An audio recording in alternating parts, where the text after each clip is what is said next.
Greetings to all the students. I welcome you all on the YouTube platform of NextIS, and you are watching Daily News Analysis, an initiative where we discuss important articles published in the newspapers and the PIBs. Today, with the help of this video, the topics that we are going to cover will be India-Taliban Engagement, a case of diplomacy, India-Mongolia Partnership case, fall of Rupee, NHRC Foundation Day, and a near end of the Maoist movement in India, which has a target to be eliminated Maoist by the India by March 2026. So now start with the first topic visible over your screen, that is complicity but not diplomacy. This is in the context of a I would say the strange relationship between the India and the Taliban nowadays, especially in the case of Afghanistan, right?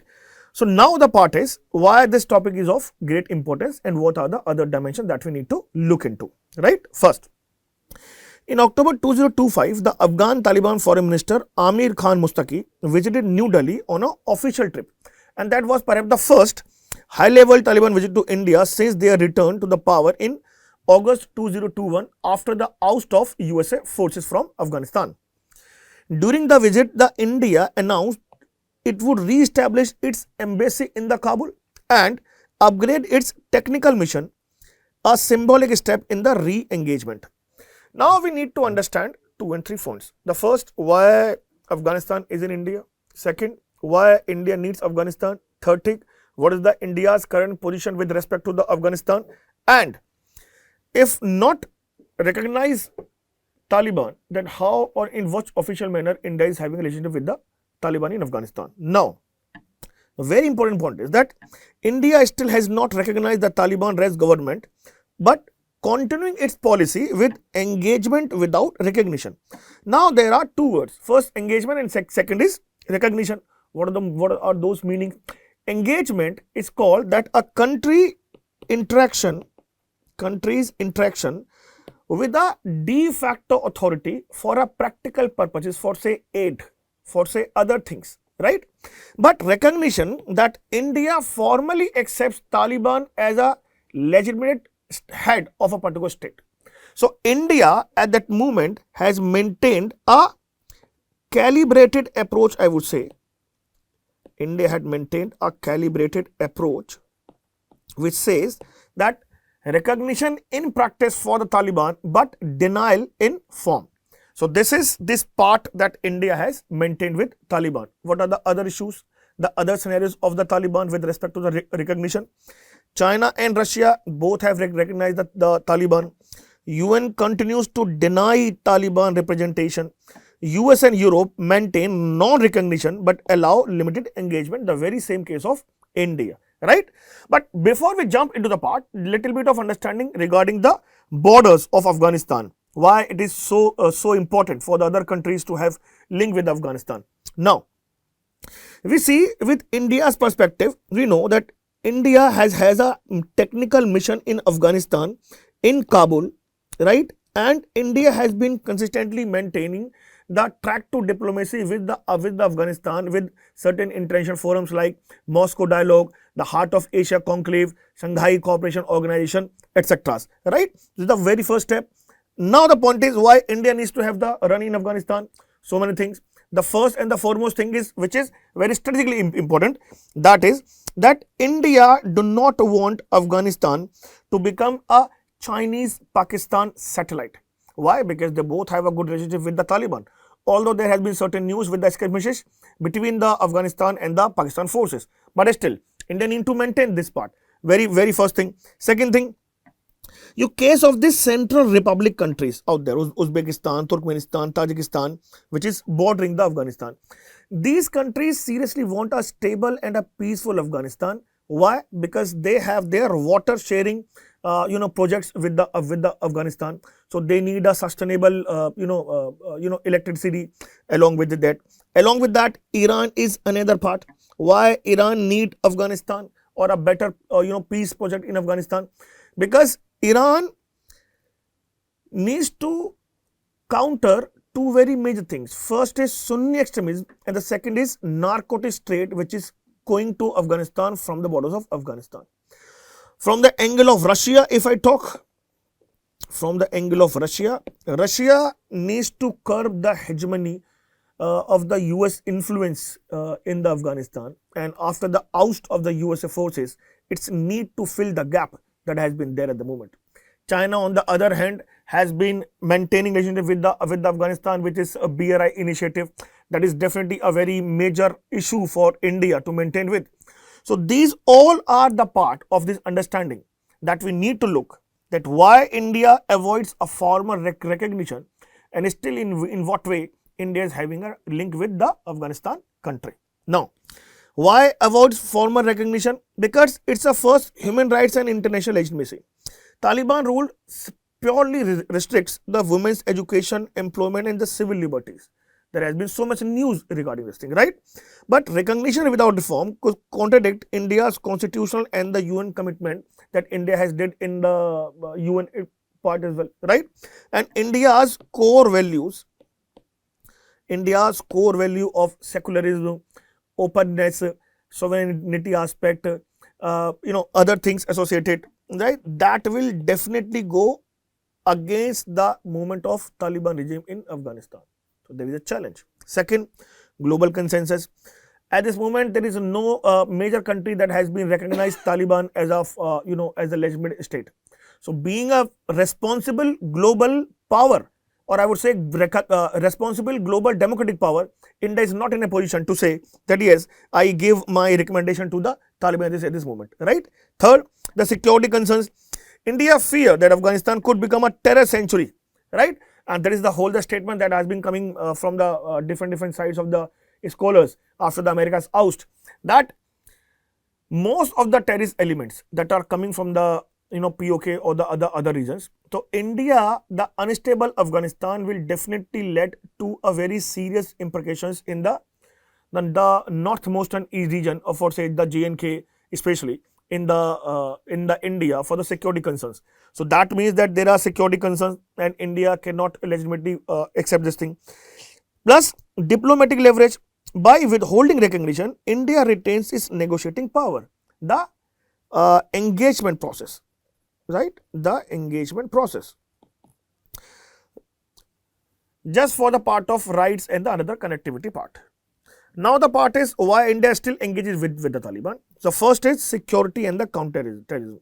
India just seeks assurance from Afghanistan that it won't be a anti-terrorism soil structure for the India, right? The stability in the Afghanistan will definitely, hopeful and fruitful for India to maintain its sustainable development aspect, rather than looking for another security threat that may be imminent, right? Second, strategic presence and the regional competition.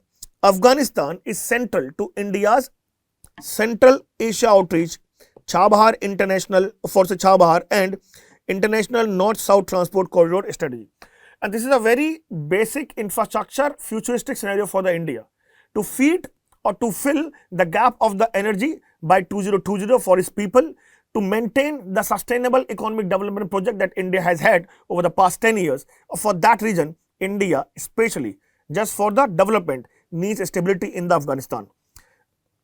Third, protection of the past investment. There has been a say that India has invested for around more than $3 billion in the Afghanistan in different infrastructure projects, for say Salma Dam, for say creation of the parliament in Afghanistan. So the point is, India has to maintain a democratic footprint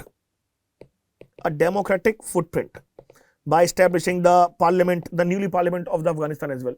Now, India need to protect its past investment. And one more thing as well. If India know that there is a better recognition,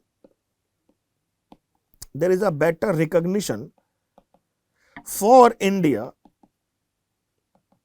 among the Afghan people,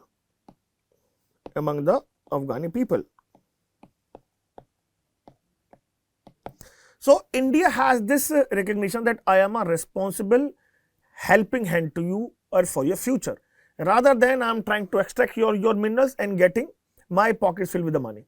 So India needs to protect its past investment, plus connectivity and the trade, the gateway to the Central Asia, INRSTC and the other projects, the Tapi gas pipeline. These all things are hold, and India needs to revamp those things again. Plus humanitarian imperative. India have been supplying for nearby more than 50 metric tons of wheat, tons of vaccines, the medicines through the UN food program to the Afghanistan, right? So for that reestablishment as well, India need a recognize and a facilitate the direct humanitarian coordination, and for that India needs an embassy in that. That is the reason India needs to contact with the Taliban people. One another aspect is ethical and human rights dimension. What is this? That India just need to maintain a balance between real politics with moral leadership, right? Moral leadership, the moral values, which is filled with the humanitarian concerns, the democratic rights, the fundamental rights, the rights for the women in near future, or for say, right? So recognizing a regime that bans girls' education and execute minorities could damage India's constitutional image in a democratic world at the order, right? So that is another reason that India has this very huge issue with the Afghanistan.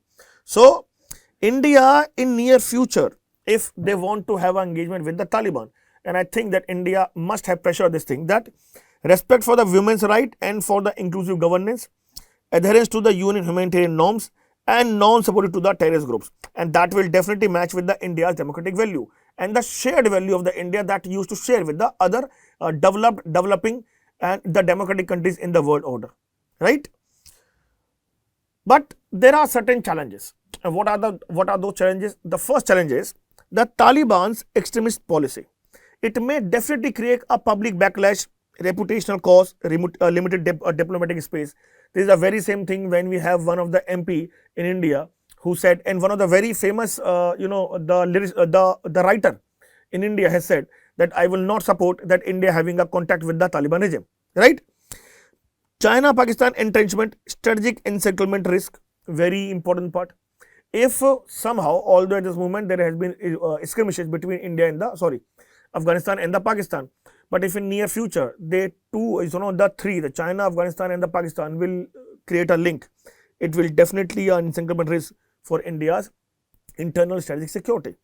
Third, terror spillover, the threat to the JNK and the Indian missions in the Afghanistan. Humanitarian crisis, pressure for India for more aid and the refugee management. And this refugee management in itself is a very different kind of ideology and a very different kind of practice that India needs to maintain with. Global isolation of Taliban. If there is a global isolation of Taliban, it limits India's economic engagement with the Taliban for the future. So ultimately, if there is a global isolation of Taliban will take place, it will be a detrimental to the India's economic development in near future. And that will pose a very great challenge for the India to maintain with, right? So this is the whole picture where within which we need to understand the India's engagement with the Taliban at this moment. Now, this is a practice question visible over your screen. Do practice it. Let us know the answer in the comment section.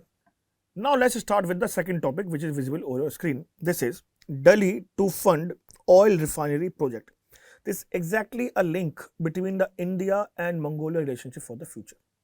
Now, two countries has signed the 10 pacts, which is to elevate the strategic partnership between the two nations. Again, the point is that first, what are all those things that are there in the 10 pacts? First thing, and second thing, why India and Mongolia at this moment is trying to reignite the relationship. Now, with this part, we can understand this thing in 2, 3 and 4 very important points. The first and the foremost that we need to understand with respect to these two countries is first, the geostrategic importance. The geostrategic importance. Why? Because you go with the map that Mongolia is kind of buffer state between China and the Russia, right? And there has been so much of the Chinese influence over the Mongolia region. So India at that moment, if have a better relationship with the Mongolia, right, can leverage the gaps where China cannot fill for say humanitarian concerns, for say foreign aid with respect to the Ayurveda, with respect to the this generic medicines, pharmaceuticals, vaccines, different parts associated.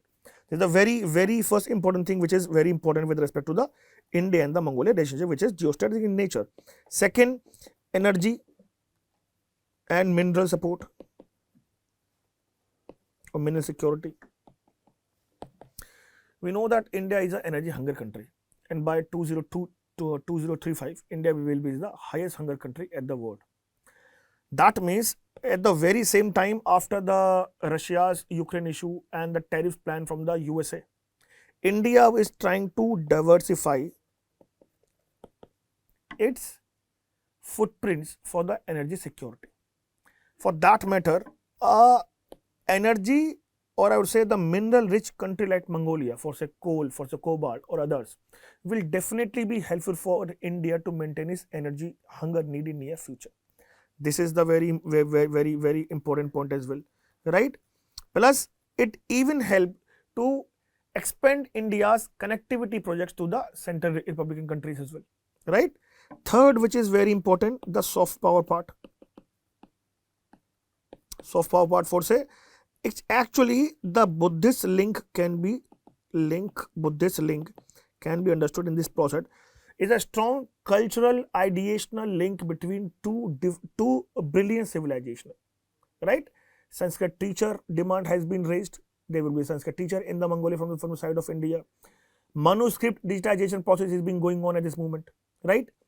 Third, Buddhist linkage is being going on, and the other part is that Buddhist relic exchange will take place between two of the nations.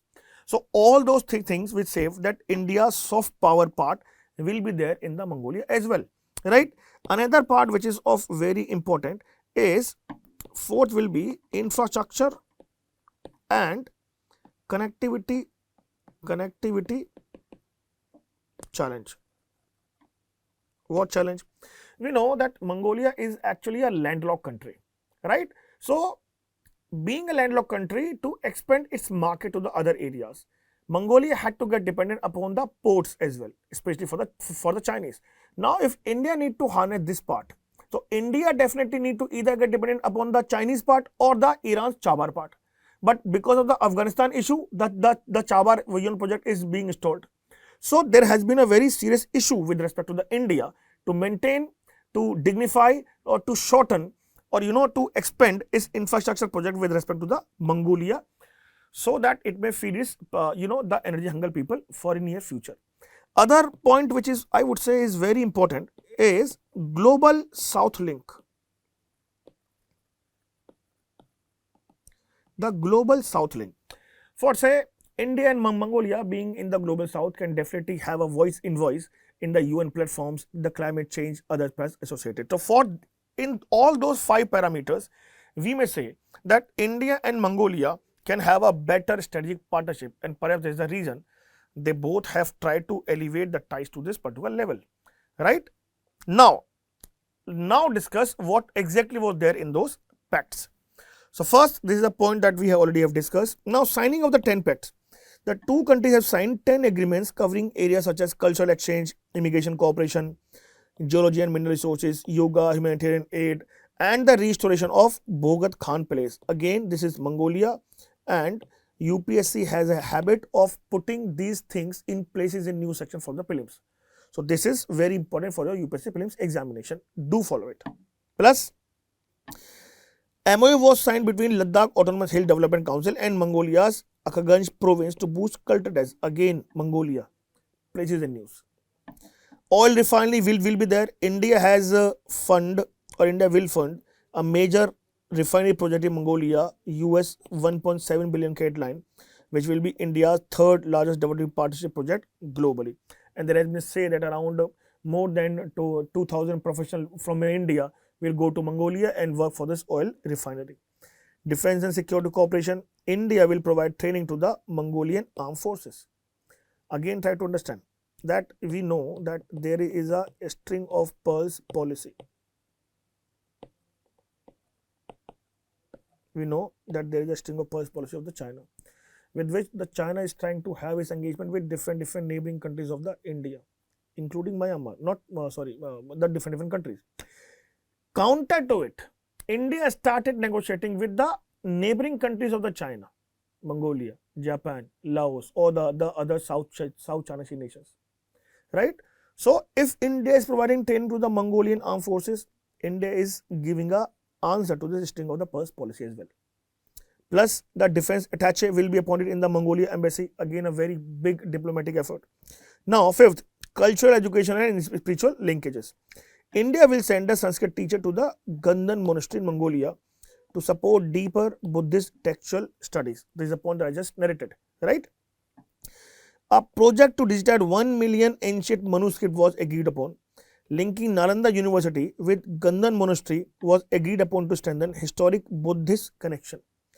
Next year, holy relics of two disciples of Buddha, Sariputra and Muglan, will be sent from India to Mongolia, and that is the reason PM Modi has referred India-Mongolia as a spiritual siblings, pointed to a shared Buddhist heritage in both the nations, which connects the two different civilizations.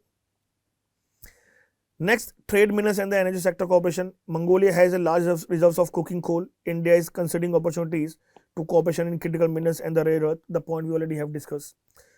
But Mongolia is the landlocked country, so coal export will depend on the transit either through China or through Russia, Trans-Siberian railway.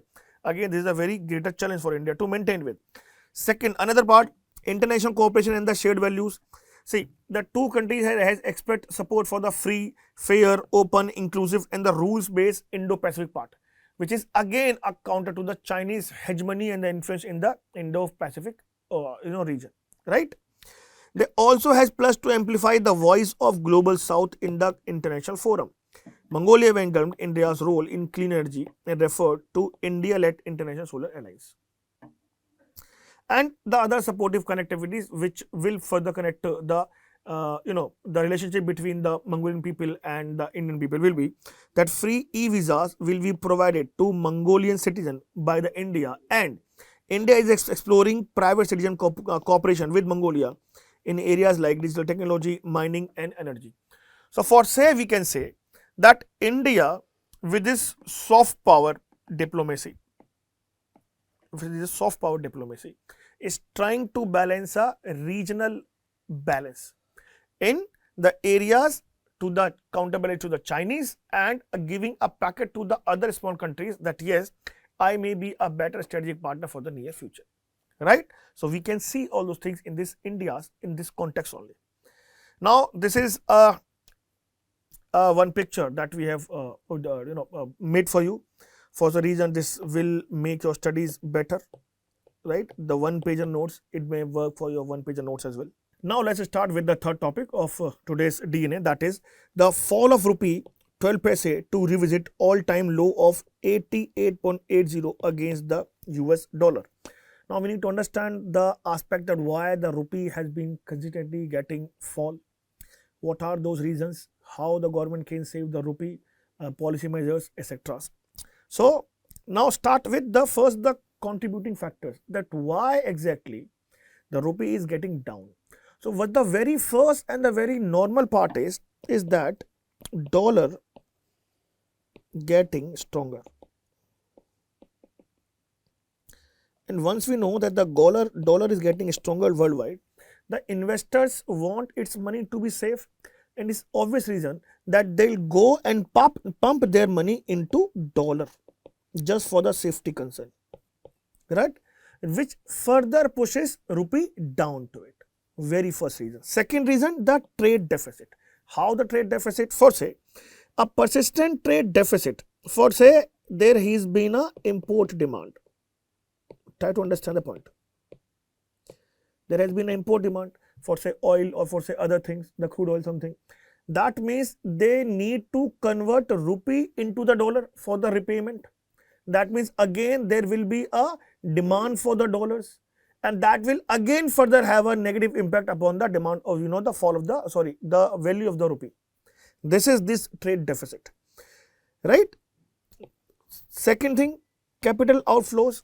For say whenever we know that the investors selling their Indian assets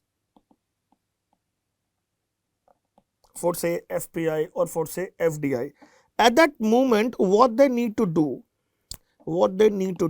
that they convert again rupee to the dollars, right? and it again adds pressure upon the rupee. So if there will be outflow of FPI and FDI, it will be a decrease of supply of foreign currency in the domestic market. It will be this part. Global economic condition for say the US Federal Reserve's monetary policy. For say they say that I am giving you lower interest rate for say 0.5%. Lower interest rate, right? So it's very obvious. Once the investor know that the America is a very safe country, stable country, the dollar is a very, very, very stable haven for me, and at the very same time the interest rate has gone down, that means my repayment to the dollar will be minimum in near future. So it's quite obvious that they will take their money out from the Indian rupee or from the worldwide and invest their money into the US dollar.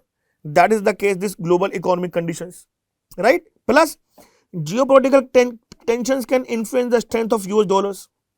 How? There will be a pressure upon the India. There will be a pressure upon the India from the different countries. So that means the investor will figure it out that in near future there might be any kind of ramification. So again, all I need is just safeguard my money. So they'll again take their money out of the India and head it back to the USA in the dollar. That is the global economic conditions. Inflation differentials. What say? The domestic inflation rates, if are higher than those trading partner countries, then the real value of rupee can erode, leading to depreciations. मतलब क्या हुआ?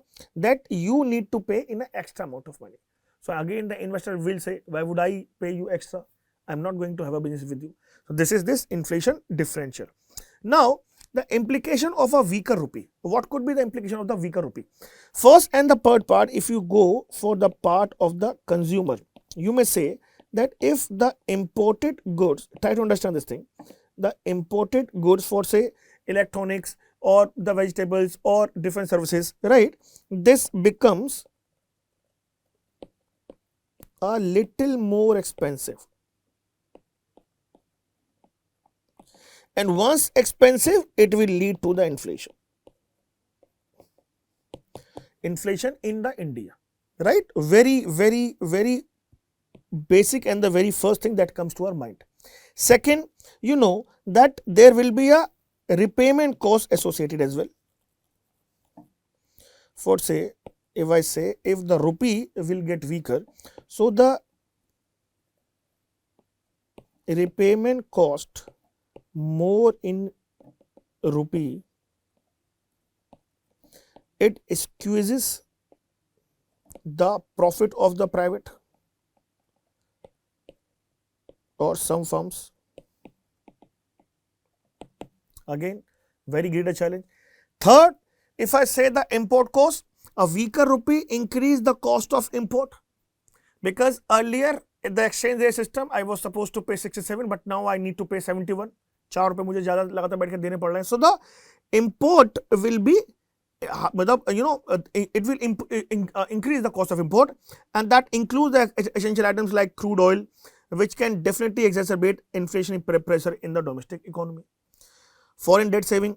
Entities with foreign denominated bond, a depreciating rupee raises the cost of services these obligations, potentially impacting corporate balance sheet and the government rupee. You can link with this thing, this part, that the repayment cost of the rupee will be more at the moment, right?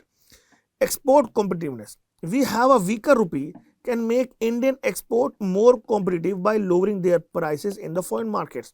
The benefits may be offset the entire global demand of the situation. One very major part that you need to understand is, that is, for say there is a very long-term concern. What is that long-term concern? The long-term concern is that if the external vulnerability will be there, external vulnerability will be there, right? So it would have a heavy influence on short-term foreign portfolio,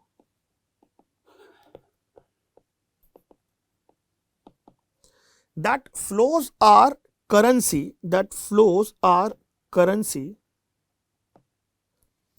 quite sensitive to the global sentiments. That again there will be a, the common sentiment of the global world will be that do not have work with the Indian rupee. So again, downgrade the Indian rupee in at the international arena. So this is the long-term concern of the implication of the Indian weaker rupee will be there, which is of very serious concern for us to maintain with. But now, if there are concerns, then how may the policy response that we may have? The first is the monetary policy. First is the RBI may intervene in the foreign exchange market to stabilize by rupee by either buying or selling the foreign currencies. Additionally, RBI might adjust interest rate to influence capital flows and the inflation, right? So for say the RBI say that if you come to me, I will give you a lower kind of interest. Buying and selling of foreign currencies, we buy the foreign currencies, so RBI can safeguard the I would say the sentiments of the market, right? Second, fiscal policy measures. The government can implement policies to reduce the trade deficit, such as promoting export, reducing non-essential imports, attracting foreign investment, for say. So ultimate aim will be to reducing the trade deficit so that we can counter the fall of the rupee in per se. Third, structural reforms. This is a very important thing. Why? Because this is ultimately giving you a sustainable impact. So this sudden fall, sudden up of the Indian rupee will be curbed. So a long term for say enhancing infrastructure, fostering innovation can strengthen the economy and support a stable currency for say. Why stable currency? Because enhanced infrastructure, fostered economy, innovation will be there. Then the investors' confidence upon the Indian rupee will remain sustained. That is why a sustainable and stable currency will remain intact. Now the outlook, right? That if the future trajectory of rupee depending on the various project, what it could be. Changes in the global economic south, commodity price and geopolitical events can influence the currency market. All those things are extremely important for your UPSC prelims examination. Do follow it. Domestic economy performance, indicators such as GDP growth, inflation rate, fiscal health may impact investor confidence and the currency stability, right? And perhaps this is the reason, one very important thing, that we need a stable government as well. Why stable government? Because if the stable government will be, then the stable policies will be there. Stable policies will be there. The confidence of the investors upon the particular country's GDP and the growth will remain intact. And once the confidence of the investor will remain intact, there will be a continuous FPI and the FDI flow into the country, and that will definitely safeguard the fall of the rupee, or it will make rupee stable. Third, policy effectiveness. This is the same part. Stable government will be there, effective policy will be there, right? The success of monetary and policy, fiscal policy in underlying addressing economic will play a crucial role in determining the rupee's strength. So this is in general. These are the chart which says that structural reforms is better compared to monetary policy and the fiscal policy. So just have this kind of chart and kind of development. Now this is the practice question visible over the screen. Do practices and let us know the answer in the chat box, comment box. Now the fourth topic will be National Human Rights Commission. Why this topic is important? Because the president, the former president, I would say, Shri Ramnath Kovind ji, will to be the chief guest of the 32nd Foundation Day of NHRC India. Now the point is, what is NHRC? What are its roles, certain limitations? This must come to our domain. First, it will be marked off 16th of October, a moment to reflect on the journey since inception 1993, right? Now, a little bit of genesis of the NHRC. Directly jump to the topic. NHRC was established under the Protection of Human Rights Act 1993 to serve as the apex statutory body. Mind this thing, NHRC is not a constitutional body. Not a constitutional body. And this point is important for your UPSC prelims examination per se. Why it was being laid the foundation? Because protecting and the promotion of the human rights in India, investigating the human rights violation if will they take place, advising the government on the policy reforms with respect to the human rights. Fourth, promoting awareness and capacity building on the human rights. But now the little bit of the NHRC history. What exactly led to the establishment of NHRC in 1993 in India? Listen, in 1948, the UN adopted the Universal Declaration of the Human Rights. In 1991, the Paris Principles were established by the National human rights institution at the UN level. 1993, the UN adopted these Paris principles at the General Assembly, and in 1993, India enacted it. Enacted what? The Protection of the Human Rights Act passed by the Paris, the Paris principle of the General Assembly. And this in India led to the formation of NHRC. In this act, even there is a promotion, there is a point that not only at the national level but also at the state level, the state government may establish a state human rights commission. Now, with respect to the human rights, National Human Rights Commission, what are those human rights? The human rights are rights relating to life, liberty, equality, dignity of an individual guaranteed by the Constitution or embodied in international covenants and enforceable by the courts in India in an equitable manner. This is the human rights. Now, with respect to this prelims specific additional information, this Human Rights Council, it is an intergovernmental body created by the UN General Assembly on March 2006. Right? It has replaced the former United Nations Commission for the Human Rights. It is responsible for the strengthening and the promotion of the human rights around the globe and for addressing situations for the human rights violation and make recommendations for them to maintain human rights issues. Office in Geneva, and at this moment there are 47 member nations which are selected by the UN General Assembly. Right? So, this Human Rights Council have 47 members. All these things are very prelims specific understanding. Now, the composition of NHRC in India. India, the chairperson will be a former Chief Justice or a judge of a Supreme Court. How it is elected? It is elected by a 6-member panel. In 6-member panel, 6-member committee panel, the Prime Minister as the chairperson, Speaker of the Lok Sabha, Deputy Chairman of the Rajya Sabha, Leader of Opposition in Lok Sabha, Leader of Opposition in Rajya Sabha, and Union Home Minister. All those things again very specific prelims understanding. Right? Very important thing. Do have liquid. Tenure. The Act says that tenure of 3 years or until they attain the age of 70 years. Earlier it was 5 years, but after the amendment in the Act it has been made to 3 years.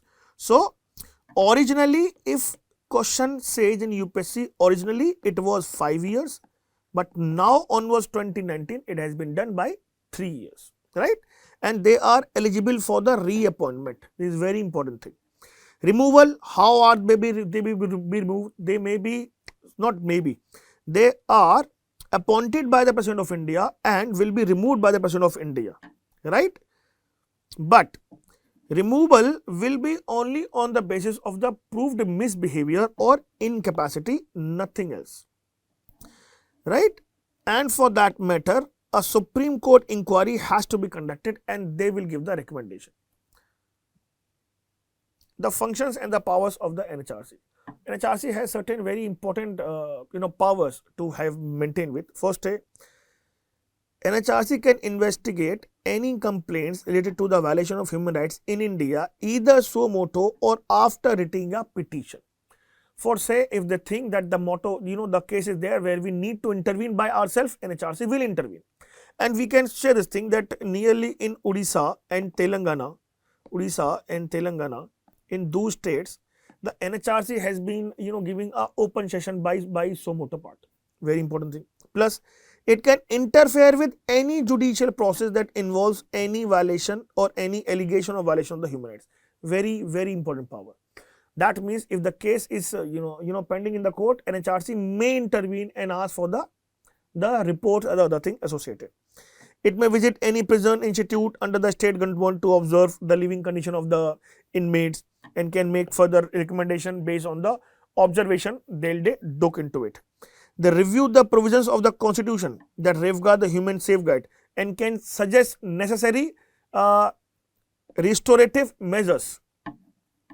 It has the power to recommend suitable steps that prevent human violation of human rights in both central and state government. And last, the President of India gets an annual report from NHRC which is laid before the House of the Parliament by the President by itself. So, these are the functions and the powers of the NHRC. But on the other hand, if NHRC has certain powers, there may have certain challenges as well.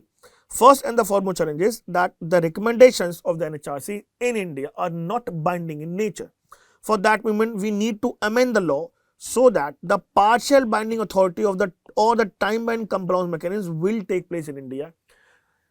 Second, resource and the staff shortage. The heavy caseload, limited manpower, strengthen regional office. Why do we say the heavy caseload?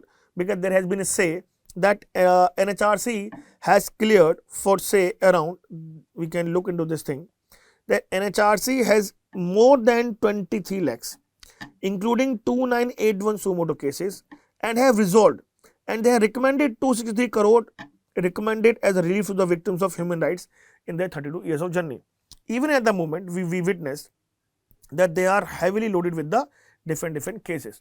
So the staff numbers will be higher, and that reason that we need to increase the budget and for the staff capacity. Third, overlap with the state human rights commission, and that coordination will be a major challenge. Third, rising new age issue for say AI ethics, for say digital privacy, climate displacement. So we need to expand the thematic wings of the powers of the NHRC in a tech driven and environmental human rights, right? Why? Because earlier we know at this moment that NHRC cannot intervene in cases pertaining to service matters, cases older than 1 year, and the cases related to the private.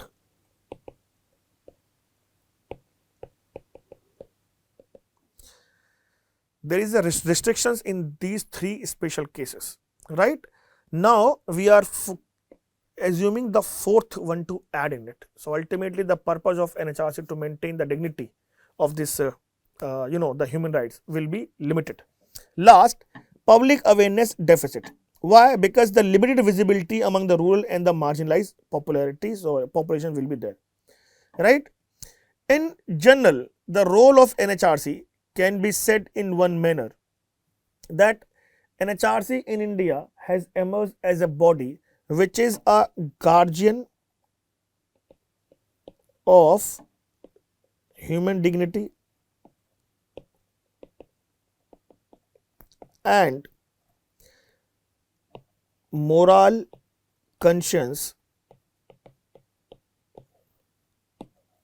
of Indian population, right? In this context, we need to understand that we need to give certain thematic wings in the 21st years of age developments to the NHRC. Now, there is a practice question visible over your screen. Do practice this and let us know the answer in the comment section. Now, let's start with today's last topic. The decorative topic, which is visible over your screen, is 61 Maoists, including the top leader Bhupati, surrender in the Maharashtra. Now, this topic in itself is a very great importance. Why? Because first of all, it is one of the very important internal security issue in India, this Naxalis, right? But we have witnessed that the government has said that by the March 2026, we are determined to eliminate the Maoist problem in India. We need to understand that there was another person called Baswaraj, right? Baswaraj was even killed by the security forces, right? And he was a general secretary of the CPI Maoists earlier, and at that moment when he's killing, the government itself said that this is a landmark achievement. This is a landmark achievement. Now further, this Bhupati, the person with the bounty on his head, has been surrendered in the Maharashtra. So we may say that there is a chain of events of the end of the Maoism is been taking place. How it is visible now? It is visible even in the impacts of the data as well. For say in 2010, 2010 में there was around more than 1000 that used to took place. और आज की तारीख में the number has been down to 100 deaths. The number of the districts that were under the influence of the Maoism during the 2010 was around 400. This data has been come to around only 38 districts now across the states in 2025. It shows the diminishing images or the powers, the footprints of the Maoists in India, right? Now, in this backdrop, we need to understand that how exactly to think word. One more thing we need to understand before we exactly talk what is Maoism, how it is different from Naxalism, extremism or something. Just the chain of event and how this is so important to have this understanding it. For say, if there is a surrender took place, we need to understand that this surrender took place after a great deal of negotiations. Why? Because earlier this Bhupati, his wife Tarakka, surrendered to the government with the senior Maoist leaders, and then afterwards the surrender of the Bhupati taking place in Maharashtra. This will definitely give a message in a 3 or 4 manner. What message is? The first message is that the internal cohesion and resolve of the movement maybe just be the frame. The second part, which is even very visible, is for say the Tarakkas surrender to the government. There has been a say that before they used to have a special Bal Kendras and the women at the forefront to deal with the security forces. But now, especially after the rehabilitation programs that the government of the India has been consistently taking on, the number had gone down to below 30%, right? And there has been say that more than 40-50% of the women who were earlier the part of the Maoist movement now has surrendered to the government, has become beneficiary to the rehabilitation program. That way they are now trying to get into this mainstream channel. One very initiative as well, that for say the Bhupati is the bounty person, the other killing or the Bhargavas as well, the Baswaraj as well. We need to understand that these are those senior people surrender will definitely give a link to understand the urban linkage as well, the support linkage as well, the funding linkage as well. So we may definitely now in the near future, in near 6 months, 8 months, we may have that this thing will be curbed for sure by the security agencies. So the message is so longer, right? Now, after this backdrop, we need to understand what is Maoism exactly, how it is different from the Naxalism or something. So Maoism is a ideology which is of Mao Zedong. He was a Chinese leader, and he says, his doctrine says that revolution as a act of violence, right? He even further said that the political power comes only from the barrel of a gun. This is this Maoism philosophy. Now, then what is the difference between the Naxalism? Now, the Naxalism is the manifestation of the Maoist philosophy to ouster the current democratic government in India. This is Naxalism. What is the extremism? Right? We need to understand that there are 3 words afterwards. We have talked about the Maoism. We have talked about the Naxalism. Now talk about the extremism. Right? So it is an ideology for far outside the mainstream attitude of society.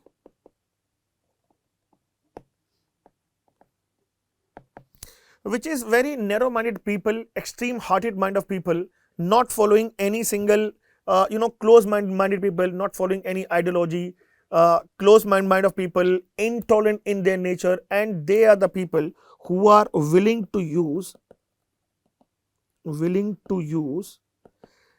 the forceful or the mass violence to disrupt the government. This is the extremism. And मुझे याद है मेरे UPSC के interview के अंदर जो समय chairman साहब थे, the chairman साहब has asked this specific thing to me, the basic difference between Maoism, Naxalism and the extremism.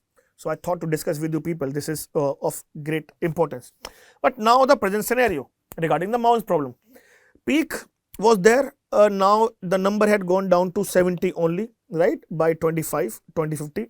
Strongholds are still the hotbed Chhattisgarh, Malkangiri, Odisha, Jharkhand, Gadcholi, Maharashtra. Incidence of violence has reached its level high in 1935. In 2010, had reduced to 374 only in 2025. That means a reduction of 81%. The total number of deaths is now only 150 in 2025. That shows the near end of the Maoism in India. A very state specific part, so still it is prominent in Chhattisgarh, but in near future that will be gone down. Now, the point is why Maoism persists, right? But before that, 2 and 3 things that I would like you to understand when I say the point I said was that they use barrel of the gun. Barrel of the gun. We need to understand this thing in 2 contexts, very important contexts. The first thing is, we have earlier had this news that they used to attack the schools and the infrastructure. Why so, if they are so much for the people? But the part is, they know and they consider if the student or the children will go to the school, they will have a spirit of understanding. They will have the spirit of questioning. They will have the spirit of understanding the importance of development in the near future. So they need to block it. Second, why do they stop the roads, infrastructure projects? Because they need to maintain or they need to keep those people in their domain outside of the public domain, outside of the mainstream domain. This is the reason they used to attack it. Now the part is, why do they kill the people? They used to kill the people. First, the killing got started with the part for say the police informers. और ये लोग police informer बोलते किसको है? They used to say police informers to those people who do not follow their ideology. तो जरूरी नहीं है कि वो जिनको मांग रहे हैं वो पुलिस इन्फॉर्मर भी है. But if some of the person who say that I'm not accepting your political ideology, this barrel of gun theory, then they claim it that you are a police informer and they used to kill it. Even afterwards, just for the era, once this is a kind of killing. Second, now to get influence in it area, they used to kill the people. And once they used to kill the people, the kin of the political people get drive with this kind of anger, then I need to take my revenge. And then for the revenge, they again need to kill the people just to maintain their hegemony over the particular region. So this becomes a cycle of killing of innocent people by the Maoists. This becomes a societal threat, an internal security threat to the government. This is the reason the barrel of the gun theory has been detrimental for the overall development of the people associated. Now after that, we need to understand that why Maoism persists in India. Again, poverty and the alienation. I told you, they just whitewash the, or I would say, their habit is they brainwash. They brainwash the people. और ये बात मैं नहीं बोल रहा हूँ, भारत सरकार के गृह मंत्रालय के खुद के दी हुई कोर्ट ये बात लगातार बैठ के बोलती है that after so much of the interrogation they found it out that they brainwash the people that all of their poverty is all because of the government's non-existence nature, right? Land and the forest right, denial of forest right, it benefits or it fuels the resentment among the people. Example, in Dantewala, the displacement was due to mining projects led to the mass Maoist recruitment in 2016-18. But now again the point is, there are two kind of things. There are certain scholars, certain newspapers who used to say that there are certain individuals who in the court of the developmental project used to extract the minerals from the forest and ultimately getting the tribals out of their lands. And it fuels the resentment among the people and they get drive with this kind of ideology. Reason. Second, governance vacuum, weak state presence. Why weak state presence? We need to understand this thing, very important. See, the Maoists at the very initial stage has chosen those people, the area which was remote and inaccessible, right? And gradually the government, because of the inaccessibility and the remote part, got away from it and they got their footprint in, right? This led to say that at this moment there is a weak state presence. Why? Because there was a rise of the Maoist theory among the people. So people accepted them और उनसे डर गए वो लोग. दोनों ही प्रकार के लगातार बैठ के बातें हुई, right? This is this government vacuum. Third, ideological appeal. They used to have propaganda of injustice and state violence attacks upon the poor youth. ये बात भी क्यों है? Because the government of India's data itself says that the Maoist ideology says that it is a combination. I mean, Maoism as a ideology used to capture the state with a combination of violent attack, right, mass mobilization,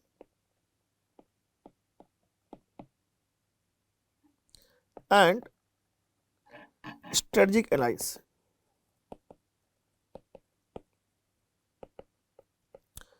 How strategic alliance? Just by giving the fake propaganda of injustice. This is this part. Now, Maoism as a challenge, the obstacles that Maoism poses in India. First, terrain and the geography. As we quoted that this is mainly the inaccessible area where they are living with, right? So, this terrain and the geography poses a very great threat. Not threat, but a challenge to our security forces to counter with those part. For say, they are even expert with guerrilla tactics, landmines, IDs, boot traps, make conventional responses more risky and costly for the security forces. Second, the cadre strength, resilience. While the cadre count may have been reduced, but the rebel unit still possesses the weapons, communication networks, and the local support in some area. This means that Maoists adapt shifting hideouts, dispersing into smaller units and switching between overt and the covert operations time by time. Losses and the pressures. Several high-profile counters have dealt blow to the Maoists. For say, Bijapur clash in Chhattisgarh resulted in the 30 Maoist crashes, right? A Bushmark region security forces engaged in an operation that led to the death of top Laos, this Mao, which is Biswaraj. I believe, within 3 and 4 months, there was a in Chhattisgarh perhaps, there was a series of 21-day long operation by the security forces, and that perhaps has led to the pressure upon the Maoists to surrender, right? Fragmentation and the factionalism. There are certain internal ideological differences, leadership disputes, moral issues can weaken the movement from within. And this is perhaps we have witnessed the case of the Tuaki, right, and the Bhupati, right. Now the socio-economic and development and challenge. Many regions affected by Maoism are India's poorest. So the high levels of the tribal marginalization, land alienation, poor infrastructure, lack of employment, inadequate healthcare and the education part, or inaccessibility to the primary healthcare centers, natural resource conflicts provide a fertile ground for the insurgency surmountation or the recruitment. Resource conflict. Maoists often oppose large-scale mining, deforestation. They are against the dams as well, the power projects. Why? Because they displace the tribal community. So, the tension between the development and the displacement becomes a very major weapon for the Maoist people to fuel a ignition against the government. Third, state absence or the weak governance. We already have discussed this thing. Now, political, legal and the human rights dilemmas.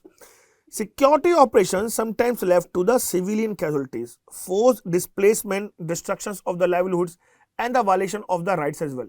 There are so many cases which are pending in the NHRC and the Supreme Court as well regarding the misuse of the forces, right? Second, balancing force versus dialogue. Overly militarized response risk alienating people. Laxity may allow resurgency. So that the government must calibrate the counter-insurgency with incentive, rehabilitation and the dialogue process, right? Judicial and the legal constraint. Prosecuting insurgents, obtaining evidence, dealing with the terrorism laws, root cause, preventive detention. They are complex in India's democracy. Also, the surrendering cadres often required legal provisions, rehabilitation packages and reintegration with the mainstream society part. Intelligence coordination and the capacity. Identify rebel movements, leadership locations, supply chain, safe house, external support, funding, etc. is a very great challenge, right? Interstate coordination, which is very important thing. Maoist zones lie especially on the borders of the states adjoining, right? Now, the effective response demands seamless cooperation among the central and the state agencies and between the state and the state agencies, which is very challenging in India. Third, technical and the technology edge, surveillance for say drones, signal intelligence, specialized command units, electronic monitoring, rapid reaction forces are essentials but resource intensive. So the numbers are limited. Now the state response. That means Bharat सरकार किस प्रकार से बैठ के लगातार काम करना चाह रही है. So we may say that it started majorly with the 2015 initiative statement by the PIB, right? They say that the government started National Policy and Action Plan, which is a multi-pronged strategy which has in it the security related, second development intervention, and protection of the people who are surrendering to the government. So 2015 onwards, government started this kind of policy to to mitigate this Maoism in India. Now there are other state responses. We need to look in the pursuit of that.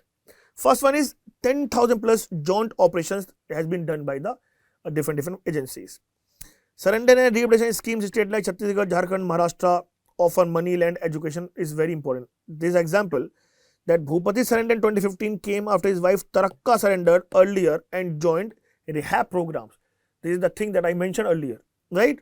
Developmental push, aspirational district program which focus development in 112 backward districts, many Maoist affected areas. So that means the fruits of the development was reached to the people living in the affected areas, and that they stopped getting brainwashed by those people in the name of the different atrocities. Eklavya model schools, skill India centers are improving the tribal education. Governance and the coordination, national policy or left wing, this 2015. This is a clear hold, build, develop model, clear areas militarily, hold them with local policing, build infrastructure and develop the welfare program. Samadhan program done by the Ministry of Home Affairs, again very important part. They are focusing on smart leadership, aggressive strategy, motivation extended by intelligence, dashboard based monitoring, harnessing technology, action plan for each state, and no access to the financing, that is curb the finance. But still there has been a say that in India Maoism is not ended, it's just curbed. So that means what other policy measures we need to maintain to end the Maoist problem, because there is even a say that Maoism cannot be end with the guns but with the fruits of development. So the recommendations, security plus intelligence enhancement, right? That means better use of technology. Second, people centric development. We need to invest heavily in those areas, in the hilly areas with respect to the infrastructure in tribal and the backward areas. Land reforms should be there, support to small agriculture, forest right. If there is a displacement taking place, the compensation should be thoroughly there, right? We even need to, I think that we need to measure for the trust building initiatives sometime. So we need to go hand in hand to the people, need to talk to them, need to make them aware regarding the educational, the schemes and the rehabilitation schemes, the development schemes that the government of India is trying to pursue for those people. Dialogue, rehabilitation, reintegration, this is this part. Rule of law. We need to ensure counter-insurgency operation within the legal boundaries. Why within the legal boundaries? Because the point is that the disinformation campaign has been proactively launched by the Maoists against the government, right? So one mistake can definitely deteriorate the 100 fruits that we have, sown in there. It will strengthen the public confidence in the state's fairness, and we may pulp it up with the part of rehabilitation technique. Institutional and administrative strengthening, we need to strengthen the local investigation, local institutions, especially the panchayatas, the police station, the school, the health centers, right? Plus interdepartmental coordination among the security, forest, revenue and the development agencies must take place. Targeting measures for the differentiations. We know that not all the Maoist cadres are the ideologies. Starting, I told you, they used to kill those innocent people who did not follow their ideologies. That means not all the Maoist cadres are ideologies, but they may join for survival. coercion or the local grievance or dar, the fear of getting killed by the Maoists, right? So we need to use the soft power. We need to have the social campaigns to reduce the recruitment. Now, at the end of the conclusion, we may say that this recent surrender of 61 Maoists in India is definitely a step forward to end of Maoism in India for the target fixed by the government of India of March 2026. But still, as we say, Maoism is not ended, it's just curbed. Long way that we need to follow, but we need to remain very positive, very fruitful as well. So, this is all for today's daily news analysis. This is the practice question visible over the screen. Do practices. Try to write the answer within 11 to 12 minutes, and in case of any help, try to reach out to us in next IS. Keep studying, keep watching daily news analysis. Thank you very much.